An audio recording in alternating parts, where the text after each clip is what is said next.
L2车型刹车异响的排查指引。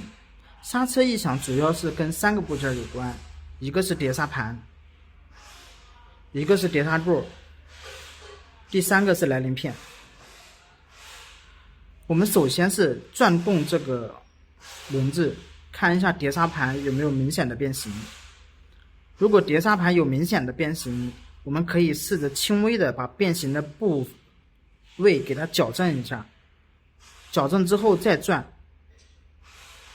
看看是不是正常的。如果说变形严重没办法矫正，那就只有更换碟刹盘。如果说我们转的时候碟刹盘没有变形，那它还是会有声音，我们就看一下这个碟刹座，它这个螺丝是不是有位移，是不是松了有位移，导致它跟碟刹盘产生了刮蹭。如果是的话，我们将这个碟刹座调整位置，重新紧固，再转一下，看一下声音是不是消失了。如果说碟刹座也没有问题，那我们骑行的时候捏刹车会有比较尖锐的刺耳声，那就是来鳞片磨损的比较严重，来鳞片消耗了，那我们就把来鳞片把它换掉就可以了。同样的，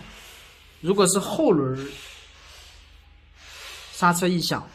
排查思路是和前轮是一样的，我们就不再单独的去讲。